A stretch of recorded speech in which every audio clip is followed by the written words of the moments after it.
कहेंगे कि इसको दिखाइए। ये लिखा हुआ है भारत माता की जय। ये कौन लिखा है पता है आपको? आप लिखे होंगे। नहीं, ये देश के प्रधानमंत्री नरेंद्र मोदी ने लिखा था।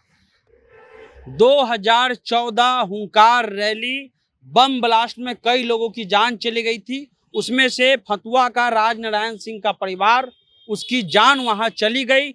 नरेंद्र मोदी उनके घर पहुंचे और उनके घर पर पहुंच करके उन्होंने लिखा कि भारत माता की जय।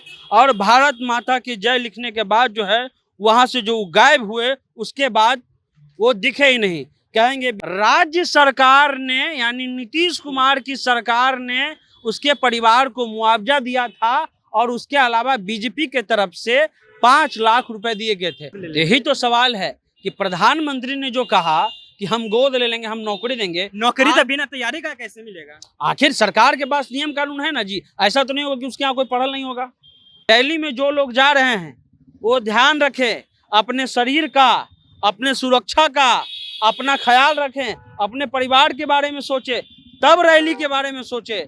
रैली में कौन नेता जो है आपको छोड़ दिया जाएगा? नेता लोग था ना गाड़ी पर, आप लोग थे ना नीचे। नेता भी पिटाया।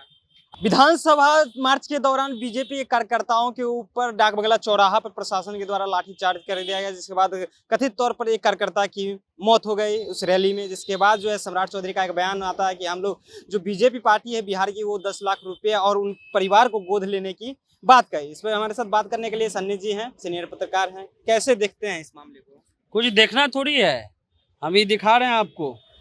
कहेंगे कि इसको दिखाइए। ये लिखा हुआ है भारत माता की जय। ये कौन लिखा है पता है आपको? आप लिखे होंगे। नहीं, ये देश के प्रधानमंत्री नरेंद्र मोदी ने लिखा था। हुंकार रैली जब गांधी मैदान में थी 2014 में, उस समय वहां पर ब्लास्ट हुआ था, कई लोगों की जान गई थी। और वहीं से यहाँ फतुआ जो इलाका है, फतुआ विधानसभा गौरी चक में, वहां से एक आदमी की जान चली गई थी। हम नाम बता देते हैं आदमी का, क्या नाम है। राजनारायण सिंह का परिवार वहां पर नरेंद्र मोदी पहुंचे थे और नरेंद्र मोदी खुद प्रधानमंत्री ने कहा था कि आपको नौकरी दिया जाएगा। आज जो लोग बोल रहे हैं कि उस परिवार को हम गोद लेंगे, नौकरी देंगे या जो भी करेंगे, अभी तक उस परिवार के लिए कुछ नहीं किया गया।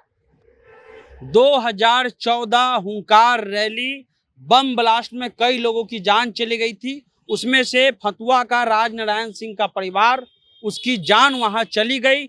नरेंद्र मोदी उनके घर पहुंचे और उनके घर पर पहुंच करके उन्होंने लिखा कि भारत माता की जय। और भारत माता की जय लिखने के बाद जो है वहां से जो गायब हुए, उसके बाद वो दिखे ही नहीं। कहेंगे बीबीसी की रिपोर्ट है, दिखाइए।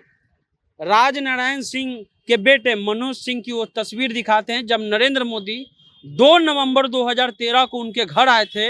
नरेंद्र मोदी ने उनकी डायरी में भारत माता की जय लिखकर हस्ताक्षर भी किया था, लेकिन राज्य सरकार ने यानी नीतीश कुमार की सरकार ने उसके परिवार को मुआवजा दिया था और उसके अलावा बीजेपी के तरफ से 5 लाख रुपए दिए गए थे। वादा था कि सरकारी नौकरी दी जाएगी। यही नहीं, उसमें जितना भी परिवार घायल था, जितने लोगों की जान गई, एक और आदमी है पटना का ही, उसी का पड़ोसी है, जो राजनारायण जी हैं उन्हीं के पड़ोसी हैं, वो भी बगल में जो है मिलते हैं। बीबीसी की रिपोर्ट है, वो कहते हैं कि संजय जायसवाल जी कहते हैं मुझे तो आज तक नहीं मालूम कि नौकरी की बात हुई थी, मुझे इसकी कोई जानकारी नहीं है, इसलिए इस पर कोई कमेंट नहीं करूंगा। चुनाव आते ये मुद्दा कहां से आ गया? मेरे क्षेत्र के कई लोग घायल हुए थे, हमने सबकी मदद की थी, नौकरी की तो कोई बात नहीं हुई थी।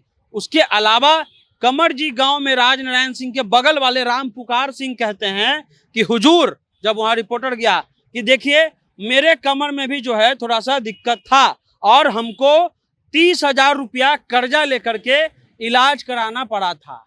यानी कि ये जो बातें हो रही हैं कि हम गोद ले लेंगे, गोद ले लेंगे, एक एक विधायक को एक एक महीने का सैलरी देने में क्या दिक्कत है? कौन रोक रहा है? 10 लाख रुपया तो दे रहे हैं ना। 10 लाख रुपया दे रहे हैं। 10 लाख रुपया उनका परिवार कितना दिन चलेगा इतनी महंगाई में? आपको बेहतर पता है। आए थे तो बीजेपी के लिए, गोद ले लेंगे ना, उनके परिवारों को गोद ले लेंगे। यही तो सवाल है कि प्रधानमंत्री ने जो कहा कि हम गोद ले लेंगे, हम नौकरी देंगे, नौकरी तो बिना तैयारी का कैसे मिलेगा? आखिर सरकार के पास नियम कानून है ना जी। ऐसा तो नहीं होगा कि उसके यहाँ कोई पढ़ल नहीं होगा, ऐसा तो नहीं ना होगा।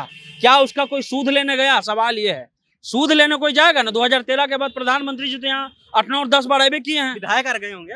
हाँ? विधायक विधायक तो वहाँ आरजेडी का है, फतुआ का। हम कह रहे प्रधानमंत्री जी 2013 में के बाद 2014 में प्रधानमंत्री बन गए नरेंद्र मोदी जी। रैली में आते हैं, चुनाव में आते हैं, क्या उस परिवार से दोबारा मिलने गए? उस परिवार की स्थिति आज खराब है। 2023 का ये रिपोर्ट है। वो परिवार कह रहा है कि हमारी स्थिति खराब है, जो पैसा मिला गया 4 लोग 5 लोग भाई है, आपस में हम लोग बांट दें। अभी भारत माता की जय लिख करके वो चले आए, सिर्फ ये भारत माता की जय लिख करके सिर्फ नरेंद्र मोदी जी चला है। तो जो गोद लेने की बात है, कोई भी परिवार, इसलिए हम कल भी आपको बोले थे कि रैली में जो लोग जा रहे हैं वो ध्यान रखें, अपने शरीर का, अपने सुरक्षा का अपना ख्याल रखें, अपने परिवार के बारे में सोचे, तब रैली के बारे में सोचे। रैली में कौन नेता जो है आपको छोड़ दिया जाएगा? नेता लोग था ना गाड़ी पर, आप लोग थे ना नीचे। नेता भी पिटाया। अरे नेता पिटाया कौन? सिग्रीवाल साहब पिटाए। क्यों पिटाए? विधायक भी पिटाए। कौन पिटाया? बचौल वाले। बचौल जी को तो एगो डंडा साइड में लगा है। हम कह रहे हैं सिग्रीवाल जी को क्यों पिटा? सिग्रीवाल जी का पिटने का वीडियो है, लेकिन बैरिकेड तोड़ने का वीडियो नहीं है। हमारे पास वो वीडियो है, कल हम लोग देखा है। तो सवाल ये है कि अगर आम जनता को जा रहा है रैली में, तो उसको पूरा ख्याल रखना चाहिए अपने परिवार का, अपने शरीर का, कि अगर हमको कुछ हो जाएगा तो हमको कोई देखने वाला नहीं है। भारत माता की जय लिख करके प्रधानमंत्री जी चले आए 2013 में, और 2023 आ गया, 10 साल हो गया। आज तक उस परिवार को जो है वो एक राज्य सरकार का 5 लाख और बीजेपी की तरफ से 5 लाख कुछ नहीं मिला। उसके बाद आप जिस रैली में थे वहां पर लोगों की जान चली गई, उसके लिए क्या किया? और सिर्फ एक ही परिवार नहीं है, बेगूसराय का परिवार है, उसके अलावा नालंदा का परिवार है, सबकी स्थिति यही है। तो रैली में जाने वालों के लिए सचेत। और दूसरी चीज, इस बार अच्छा बात उन्होंने कहा कि गोद लेने का, अब हम लोग 1 साल के बाद 6 महीने के बाद वहां पर रिपोर्ट करेंगे कि उसकी स्थिति क्या है, क्योंकि इन सब मुद्दों पर राजनीति नहीं होनी चाहिए। प्रथम दृष्टया पटना के डीएम ने कह दिया कि उनकी जान, उनके शरीर पर किसी प्रकार का चोट नहीं है, लेकिन ये प्रथम दृष्टया, और रिपोर्ट आना बाकी है। 18 तक और रिपोर्ट आ जाएगा। लेकिन हम इसलिए ये वीडियो बना रहे हैं कि जो लोग, कार्यकर्ता जो है वो हुलचुल में चले जाते हैं जिंदाबाद मुर्दाबाद के नारा लगाने, उनको आगे से सचेत होकर के जाना चाहिए। इसके लिए सर ये वीडियो बनाया जा रहा है। देखिए, हमारे साथ सन्नी जी थे। इन्होंने साफ तौर पे कहा कि जो लोग रैलिया में आते हैं उनको अपनी ध्यान, यानी जो जान है, जान माल की क्षति ना हो, उसकी ध्यान देनी चाहिए। फिलहाल इस वीडियो में इतना ही। आप देख रहे थे जनता जंक्शन। मेरा नाम ऋषि है।